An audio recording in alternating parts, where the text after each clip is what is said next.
اب مانتے نا اصحاب نبی فضیلتوں والے تھے، فضائل والے تھے، منقبت والے تھے، عظمتوں والے تھے. کیوں نہ عظمتوں والے ہوں کہ جن کی تربیت سید الانبیاء نے کی ہو. صاحبان فضیلت تھے، صاحبان عظمت تھے. لوگ کہتے ہیں شیعہ اصحاب کو نہیں مانتے. نہ میرے بھائی، ہم شیعہ اصحاب کو مانتے ہیں، بڑا احترام کرتے ہیں. ہمارے نزدیک اصحاب نبی کا احترام کرنا واجب ہے، کہ جن کی تربیت سید الانبیاء نے کی ہو ان کا احترام کرنا ہمارے اوپر واجب ہے. ہم مانتے ہیں یہ اصحاب نبی، ان کے قدموں کی خاک ہماری آنکھوں کا سرما. اصحاب نبی ہمارے سروں کے تاج. یہ زمین پر ہوں تو دین کے منارے، یہ آسمان پر ہوں تو آسمان کے ستارے، یہ اہل بیت کے ساتھ ہوں تو ہمارے. یہ عظمت اصحاب ہے کہ اصحاب نبی عظیم ہستیاں ہیں. لیکن امیر المومنین فرماتے ہیں صحابی میں سے جس صحابی کے پاس بھی کوئی فضیلت ہے، میں علی اس صحابی کے ساتھ اس فضیلت میں شریک ہوں. اور یہ شراکت برابر کی شراکت نہیں، وفضل تو ہاں، بلکہ میں علی اس صحابی سے اس فضیلت میں افضل بھی ہوں. لیکن مولا فرماتے ہیں ولی سبون مناقب، لیکن میری 70 فضیلتیں ایسی ہیں لم یشرکنی احد، ان کے اصحاب نبی میں سے کوئی صحابی میرے ساتھ شریک نہیں. پھر وہ گرمانا شروع ہوئی. پہلی فضیلت یہ کہا کہ میں اللہ کے گھر میں آیا، اور یہ شرف کسی اور کو اللہ نے عطا نہیں کیا. یہ اللہ کے گھر میں آنا کوئی اتفاق نہیں تھا. دیکھیں نا، ولادت کا موقع ہے، اللہ کے گھر میں. روایت کے جملے ہیں قد ولد علی بن ابی طالب فی جوف الکعبہ، علی کعبہ کے قلب میں آیا، کعبہ کے جوف میں آیا. دنیا کا، اب میں ایک جملہ دینے لگا ہوں، دنیا کا مرکز ہے کعبہ، کعبہ کا مرکز ہے علی. فرمایا کہ جوف الکعبہ، جوف کعبہ میں پروردگار عالم نے کعبہ کو مرکز بنایا. مسلمان شیعہ سنی سارے کعبہ کی طرف رخ کر کے عبادت کرتے ہیں. اب جب کعبہ کی طرف رخ ہے، کعبہ کے قلب میں علی ہے، گویا کہ کعبہ بھی پیغام دے رہا ہے کہ دنیا والوں یاد رکھنا میرے قلب میں علی ہے. اب عبادت بھی اسی کی قبول ہوگی جس کے قلب میں علی ہوگا.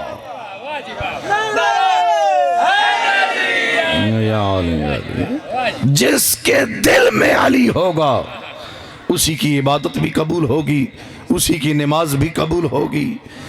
اور علی آئے ہیں رجب کے مہینے میں، یعنی پروردگار نے ایک اہتمام کیا، رجب کا مہینہ منتخب کیا.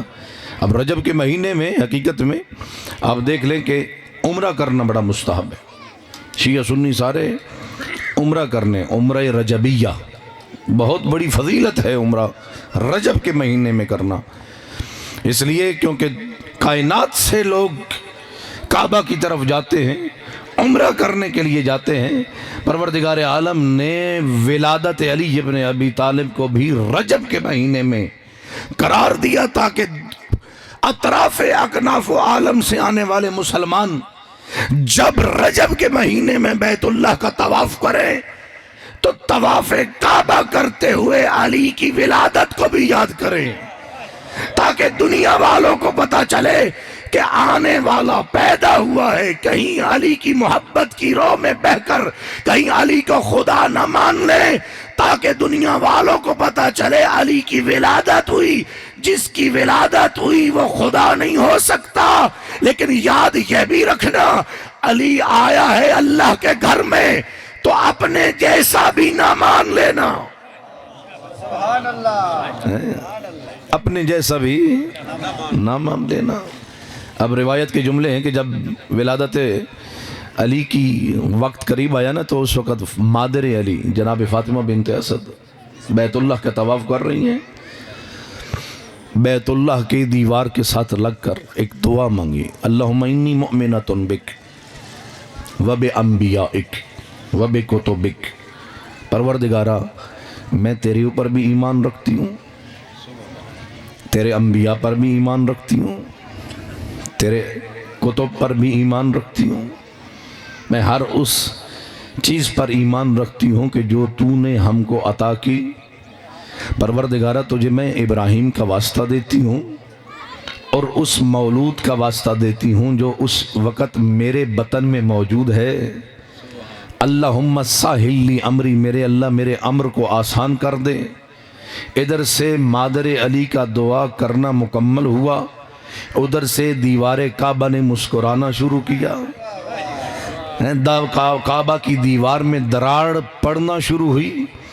اب ایک فطرت انسانی ہے کہ اگر 8-10 فٹ کی دیوار میں دراڑ پڑنا شروع ہو تو پھر انسان کی فطرت کا تقاضا یہ ہے کہ اپنی جان کو بچائے اور پیچھے ہٹے، چاہے جائے کہ کوئی خاتون ہو، ایک مرد شجاع ترین بھی ہو نا تو وہ بھی اپنی جان بچانے کے لیے فطرت انسانی کا تقاضا ہے، پیچھے مڑے گا۔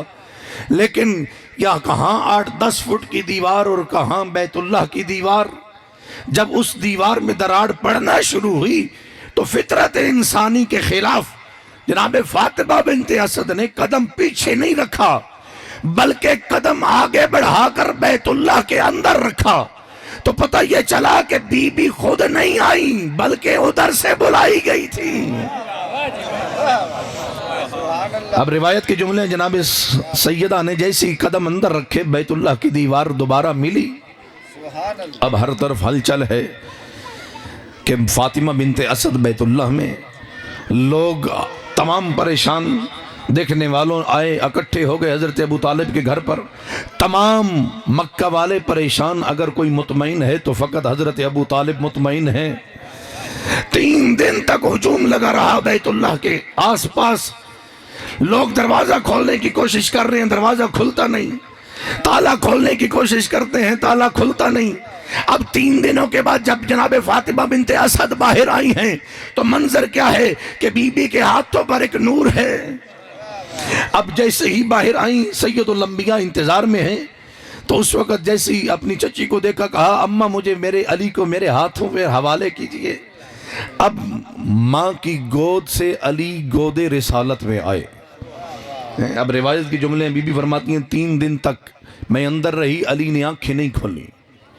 کہا جیسے علی ابن ابی طالب گود رسالت میں آئے، میں کیوں نہ کہوں کہ امامت رحل رسالت میں آئی، تو اس وقت میرے مولا نے اس وقت پہلی مرتبہ آنکھیں کھولی اور کائنات میں سب سے پہلی زیارت سید الانبیاء کی۔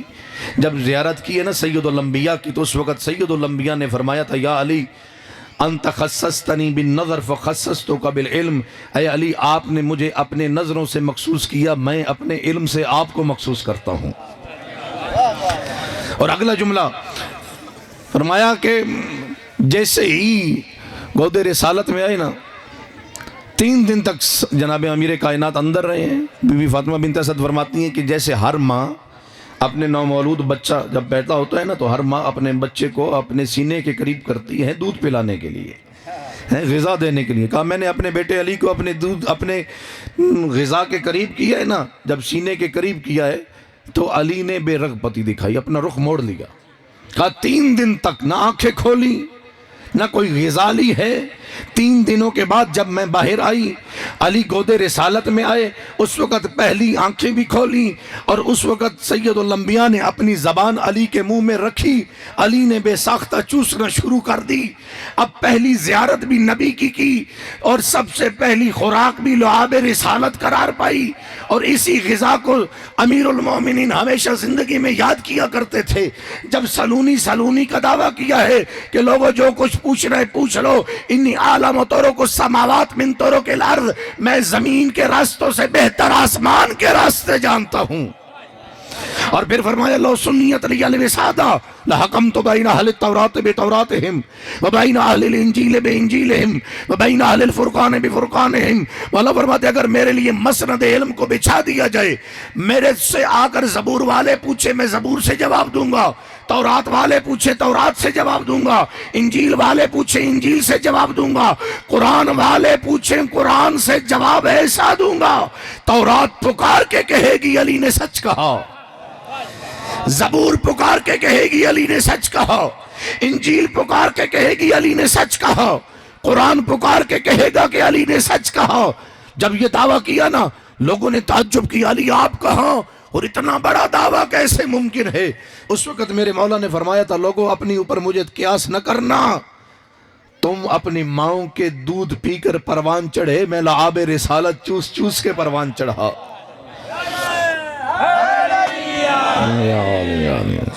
اللہ اکبر، یہ عظمت علی ابن ابی طالب۔ کون ہے جو علی جیسا؟ فرمایا یہ پروردگار عالم نے عظمت عطا فرمائی کہ جناب امیر کائنات خود حضرت ابو الفاضل العباس کے وہ جملہ کہ بیت اللہ کی چھت پر کھڑے ہو کر کہ جب مکہ کی طرف مکہ سے احرام کھولنے لگے نا امام حسین، اس وقت جناب ابو الفاضل العباس بیت اللہ کی چھت پر کھڑے ہو کر تمام حاجیوں کو ایک خطاب کیا تھا۔ اسی خطاب میں امام حسین بھی موجود تھے۔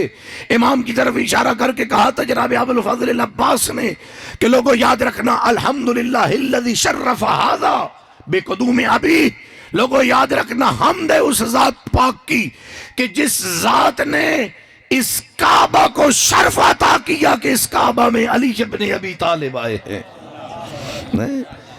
یہ علی کی فضیلت نہیں بلکہ کعبہ کی فضیلت ہے کہ اس کعبہ میں علی آئے ہیں۔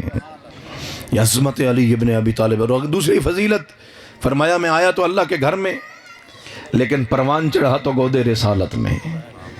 سید الانبیاء نے اخذ رسول اللہ من ابی فی سبایا، سید الانبیاء نے مجھے اپنی گود میں اس وقت لیا جب میں ابھی بچہ تھا۔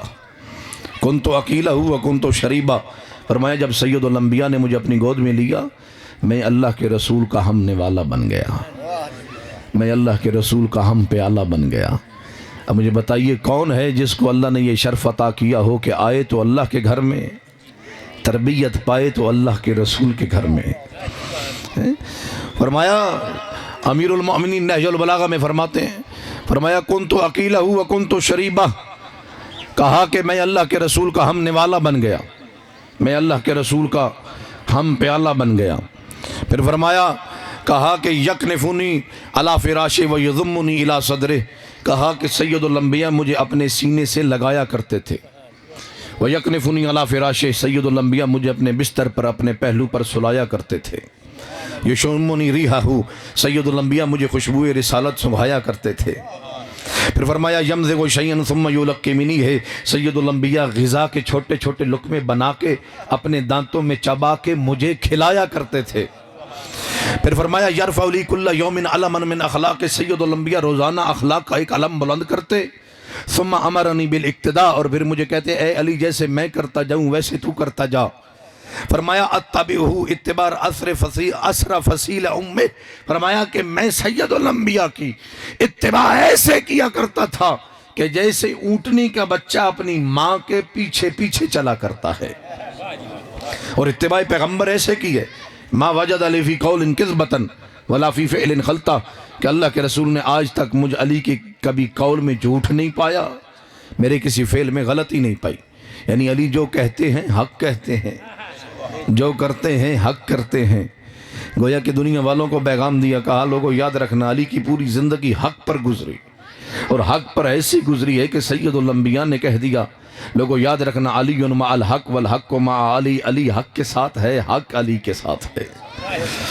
اور اللہم عادل الحق حیث ما دار علی، میرے اللہ حق کو ادھر پھیر دے جدھر میرا بھائی علی مڑتا چلا جائے۔ اب لوگوں یاد رکھنا لوگ حق کے محتاج، حق علی کا محتاج۔ دنیا میں لوگوں کی شناخت کا معیار حق، حق کی شناخت کا معیار علی ابن ابی طالب۔ اب دنیا میں لوگوں کی شناخت کرنی ہو نا، دیکھتے ہیں بندہ حق پر کتنا چلتا ہے، حق کی مخالفت کتنا کرتا ہے، حق پر عمل کتنا کرتا ہے، حق کی مخالفت کتنا کرتا ہے۔ لوگوں کی شناخت کا معیار حق ہے، حق کی معیار، حق کی شناخت کا معیار علی ابن ابی طالب ہے۔ کیونکہ سید الانبیاء نے کہا پروردگارا لوگ حق کے محتاج، حق کو علی کا محتاج کر دے، حق کو ادھر پھیر جدھر میرا بھائی علی مڑتا چلا جائے۔ اب دنیا والوں یاد رکھنا علی سے پہلے لوگوں کی شناخت کا معیار حق تھا۔ آدم آیا، آدم حق کے نمائندے، شیطان باطل کا نمائندہ، نوح حق کے نمائندے، اس وقت کے کافرین باطل کے نمائندے، ابراہیم حق کے نمائندے، نمرود باطل کا نمائندہ، موسیٰ حق کا نمائندہ، فرعون باطل کا نمائندہ، سید الانبیاء حق کے نمائندے، ابو جہل باطل کے نمائندہ، لیکن جب فتح مکہ کا دن آیا باطل نے دیکھا کہ اب حق کا مقابلہ نہیں کر سکتا، ہمیشہ حق والا ہمیشہ غالب رہا، باطل والے مغلوب رہے۔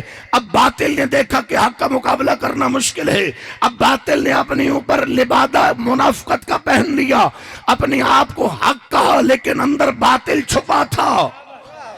اب باطل کو پہچاننا ممکن نہیں تھا، باطل نے اپنے اوپر منافقت کا لبادہ اوڑھ لیا، ظاہری طور پر حق ہے اندر باطل ہے۔ اب بھی آج بھی دیکھ لیں، رنگا رنگ کا اسلام ہے، رنگا رنگ کا حق ہے، اب پتہ نہیں چلتا حق کہاں ہے، دین کہاں ہے، اسلام کہاں ہے، حقیقی ناب دین کہاں ہے، خالص حق کہاں ہے۔ اب جب حق چھپ گیا اب کیسے پتہ چلے کہ کون حق پر کون باطل پر؟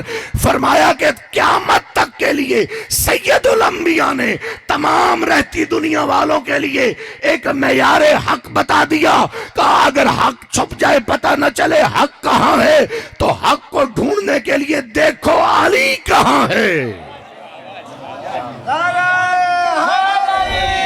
یا علی علی علی اللہم ادر الحق حیث ما دار علی، حق کو در پھیر دے جدھر میرا بھائی علی مڑتا چلا جائے۔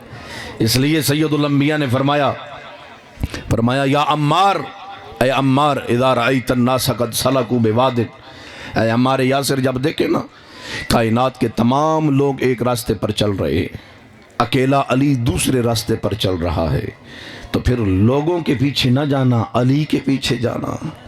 جو علی کے پیچھے جاتا ہے علی نہ اسے ہلاک ہونے دیتا ہے نہ اسے گمراہ ہونے دیتا ہے۔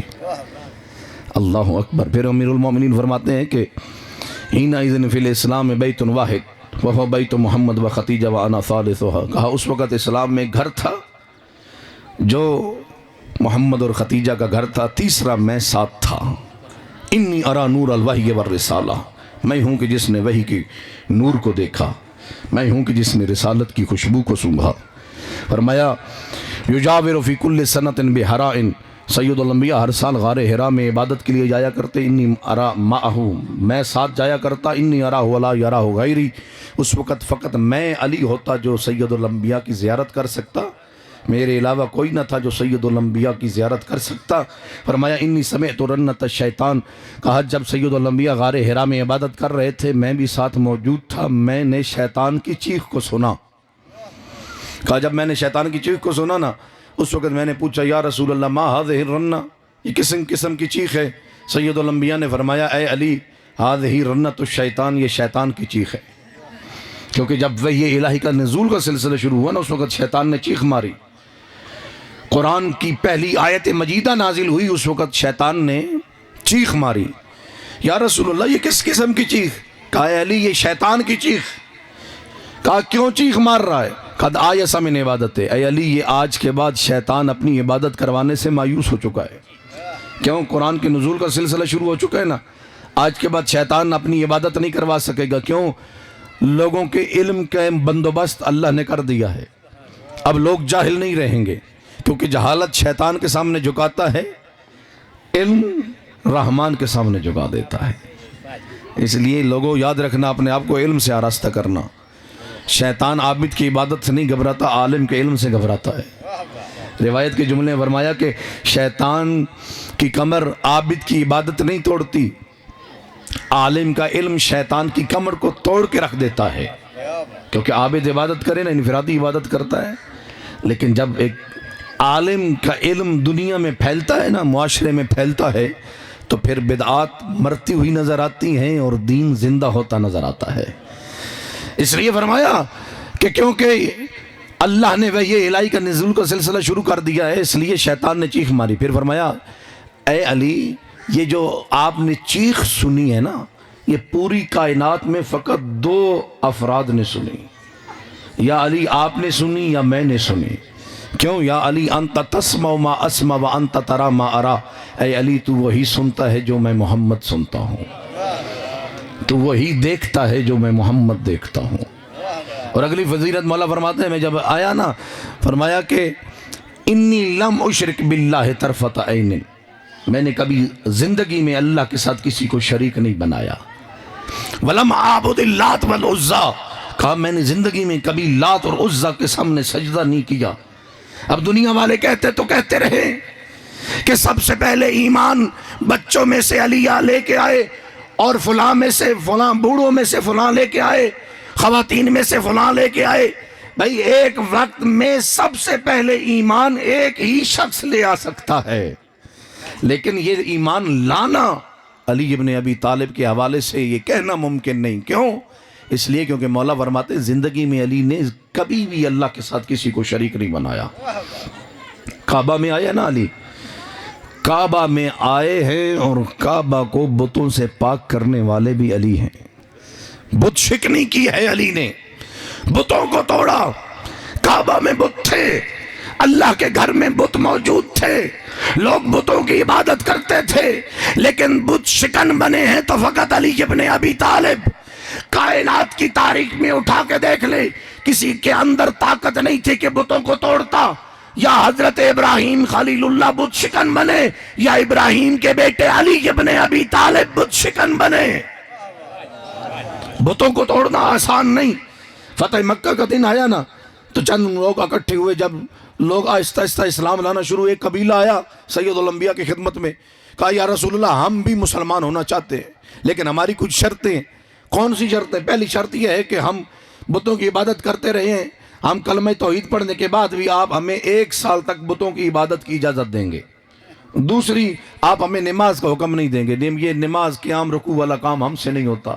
اور تیسری شرط یہ ہے کہ جن بتوں کی ہم عبادت کرتے رہے ہیں ان کو اپنے ہاتھوں سے بنایا ہے، تو اب ہمیں حکم نہیں دیں گے ان بتوں کو توڑیں۔ مولا فرماتے ہیں کہ پہلی شرط پر سمجھوتا نہیں ہو سکتا۔ کیوں؟ اس لیے یہ تمہارے اختیار میں ہے، میں نے اسلام کا پیغام تجھ تک پہنچا دیا، تم اسلام کا کلمہ پڑھو یا نہ پڑھو یہ تیرے اختیار میں ہے، لیکن اگر تو نے اسلام کا کلمہ پڑھ لیا، توحید کا کلمہ پڑھ لیا، پھر میں تجھے ایک لحظے کے لیے بھی بت پرستی کرنے کی اجازت نہیں دوں گا۔ اور جہاں تک دوسری شرط کا تعلق ہے اس پر بھی سمجھوتا نہیں ہو سکتا کہ نماز کا حکم نہ دوں۔ کیوں؟ فرمایا کہ لیسا خیر لا خیر فی دین لیسا فیہا صلاۃ، فرمایا میرے نزدیک اس دین میں خیر ہی نہیں ہے جس دین میں نماز نہ ہو۔ اب مجھے کہنے دیجئے جس دین میں نماز نہ ہو اس دین میں خیر نہیں، تو جس کی زندگی میں نماز نہ ہو اس شخص میں خیر کیسے ہو سکتی ہے؟ فرمایا لِكُلِّ شَيْءٍ وَجْهٌ وَوَجْهُ دِينِكُمْ الصَّلَاۃ، ہر شے کا چہرہ ہوتا ہے اور تیرے دین کے چہرے کا نام نماز ہے۔ اور فرمایا جہاں تک تیری تیسری شرط کا تعلق ہے کہ میں تجھے بتوں کے توڑنے کا حکم نہ دوں، کاش ٹھیک ہے اس پر میں سمجھوتا کر سکتا ہوں، میں تجھے بتوں کے توڑنے کا نہیں حکم دوں گا۔ کیوں؟ اس لیے کیونکہ جنہوں نے اپنے ہاتھوں سے بت بنائے ہوں وہ بتوں کو توڑ نہیں سکتے۔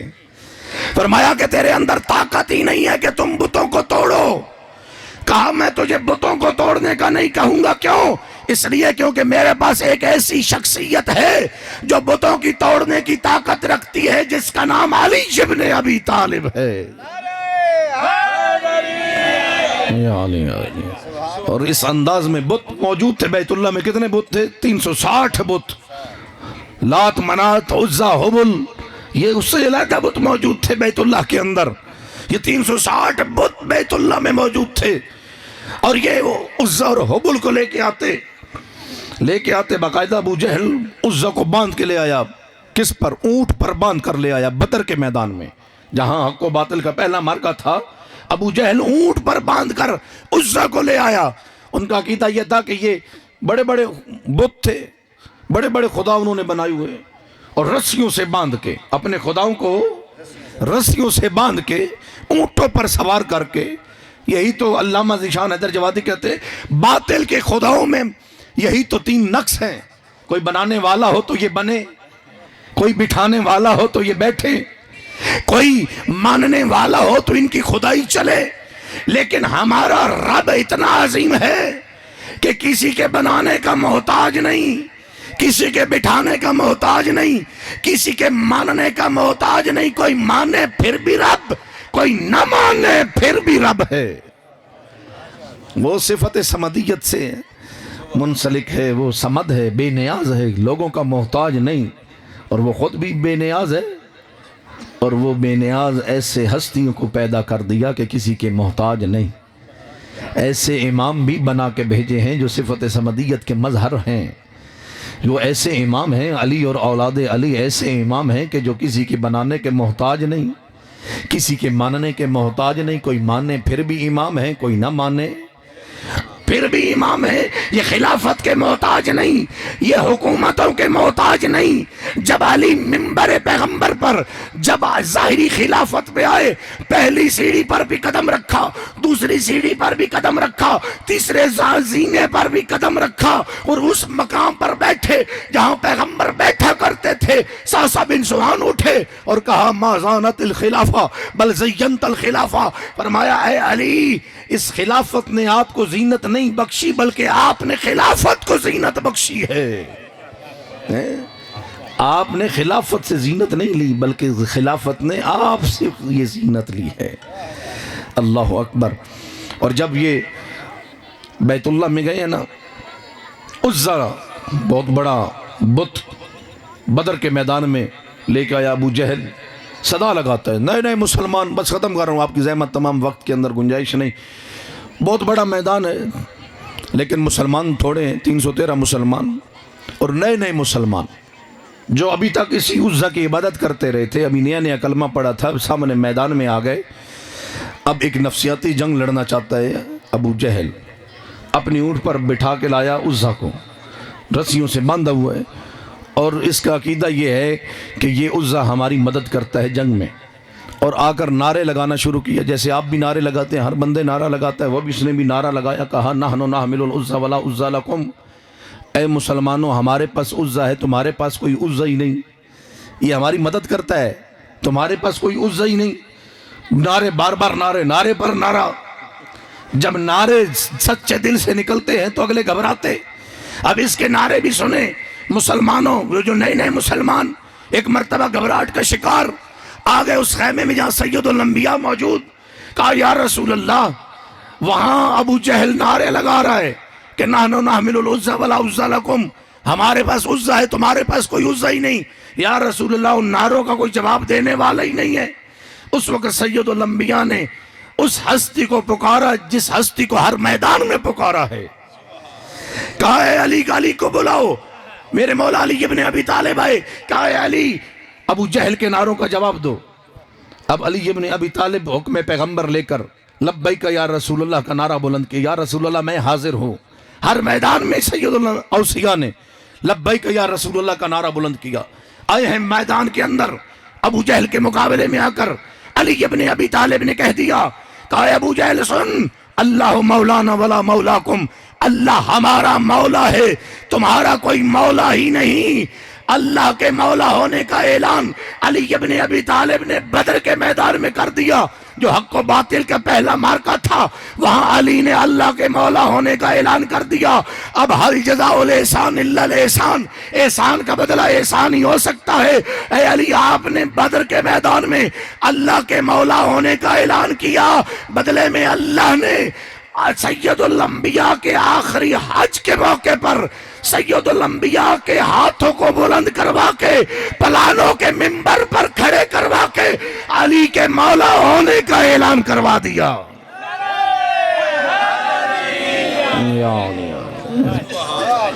اللہ اکبر۔ اب بیت اللہ کے اندر بت موجود ہیں، اس وقت کہا سید الانبیاء نے اے علی ان بتوں کو توڑو۔ اب میرے مولا نے بتوں کو توڑنا شروع کیا۔ جب بت ٹوٹتے ہوئے نظر آئے نا، بت ایک کر کے بتوں کو توڑنا جب شروع کیا، ایک سارے بت ٹوٹ گئے۔ ایک بت بیت اللہ کی چھت کے ساتھ نصب تھا جس کا نام حبل تھا، باقی بت پتھر کے تھے، وہ کسی دھات کا تھا، دیوار کے ساتھ نصب کیا گیا تھا، میخوں کے ساتھ بلند تھا۔ اب علی کبھی حبل کو دیکھتے، کبھی سید الانبیاء کو دیکھتے، تو اس وقت سید الانبیاء نے کہا کہ علی دیکھتی کیا؟ کہا یا رسول اللہ بت بلند ہے، میرا ہاتھ نہیں پہنچتا۔ سید الانبیاء نے کہا پھر اے علی دیکھتے کیا؟ آؤ میرے دوش پر سوار ہو جاؤ۔ اب علی دوش پیغمبر پر سوار ہوئے، اب سوار ہو کر حبل کو ٹکڑے ٹکڑے کیا۔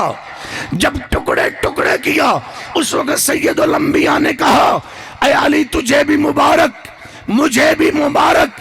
یا رسول اللہ یہ مبارکیں کیوں دے رہے ہیں؟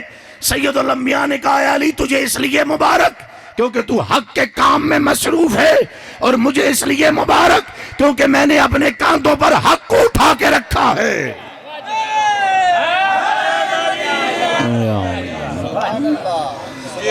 اللہ اکبر۔ کس کے اندر طاقت ہے جو علی جیسی عظمت پا سکے؟ کون ہے جو علی کا مقابلہ کر سکے؟ کون ہے جو علی کو پہچان سکے؟ علی کی معرفت ممکن نہیں۔ معصوم فرماتے ہیں، خود سید الانبیاء نے فرمایا میرے بھائی علی کو اللہ نے اتنے فضائل عطا کیے کہ اگر کائنات کے تمام درخت کلمے بن جائیں، تمام سمندر سیاہی بن جائیں، تمام لکھنے والے بن جائیں۔ دیکھنا یہ جملہ کسی شاعر کا نہیں ہے، کسی خطیب کا نہیں ہے۔